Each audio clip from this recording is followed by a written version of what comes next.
హరహర మహాదేవ్ అందరికీ. మనమైతే ఈరోజు డే 2లో మనం ఎక్కడికి వెళ్తున్నాం?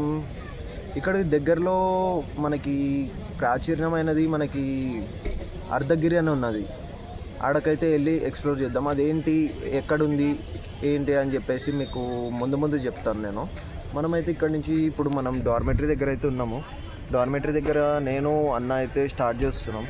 అన్న కూడా మనతో పాటు వస్తున్నాడు ఈరోజు. మన డార్మెటరీ నుంచి అయితే స్ట్రైట్గా వెళ్ళి మనం లెఫ్ట్ తీసుకోవాలి. అంటే లెఫ్ట్ అంటే ఇటు లెఫ్ట్ తీసుకుంటే స్ట్రైట్గా మనం వెళ్తే మనకి పెట్రోల్ బంక్ అనేది వస్తుంది. పెట్రోల్ బంక్ నుంచి మనం రైట్, అక్కడికి వెళ్ళిన తర్వాత అయితే మీకు చూపెడతాను. రైట్, ఇదిగోండి పెట్రోల్ బంక్ నుంచి మనం రైట్ తీసుకుని స్ట్రైట్ అయితే వెళ్తున్నాం. చూడండి, అక్కడ కమ్మాన్ అయితే వస్తుంది. ఆ కమ్మాన్ నుంచి మనం రైట్ తీసుకుని స్ట్రైట్ వెళ్ళిపోవాలి. స్ట్రైట్ ఒక నియర్లీ ఒక 10-15 కిలోమీటర్స్ వెళ్ళాలి. అంకుల్ అంటే అది పర్వతం పడిపోయింది కదా, అదేం పర్వతం అది? సంజీవని.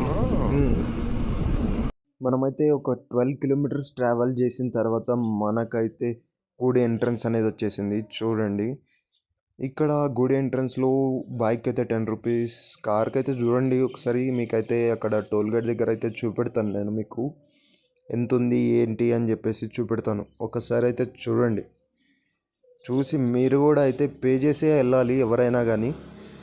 ఫ్రీగా అయితే ఇక్కడ లోకల్ వాళ్ళకు కూడా లేదనుకుంటా భయ్యా, నేనైతే చెప్పిన. ఇది ఆంధ్రాలో చిత్తూరు డిస్టిక్లో ఉన్న అర్ధగిరి భయ్యా. ఇది భయ్యా, ఈ గుడికి వచ్చే ప్రతి ఒక్క భక్తులు మనసులో ఒక కోరిక పెట్టుకుని వస్తారు భయ్యా.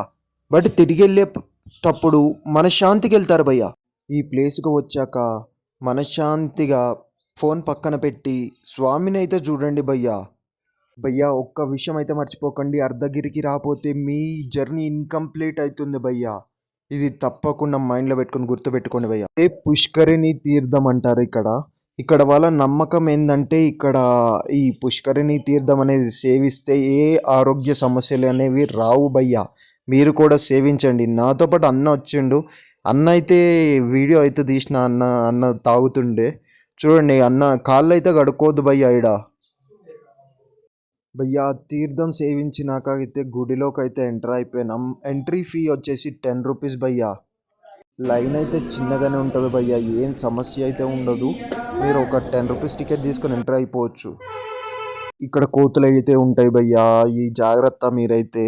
నేనైతే దర్శనం అయితే ఫినిష్ చేసుకొని బయటకైతే వచ్చిన భయ్యా. లోపలికైతే ఫోన్స్ అనేవి అలౌ అయితే లేదు. ఒక 10 నిమిషాలు అట్లా కూర్చుని మేము కొంచెంసేపు చూస్తుంటే కోత అయితే చూడండి భయ్యా ఎట్లా చేస్తుంది. మామూలుగా అయితే లేదు భయ్యా. ఇక్కడికి వచ్చిన తర్వాత మనశ్శాంతిగా అయితే ఉంది నాకైతే. మీరు కూడా రండి. ఈ వీడియో మీకు నచ్చినట్టయితే లైక్, షేర్ అండ్ సబ్స్క్రైబ్ కొట్టి ఫటాఫట కామెంట్ కూడా పెట్టండి భయ్యా. కొంచెం సపోర్ట్ చేయండి.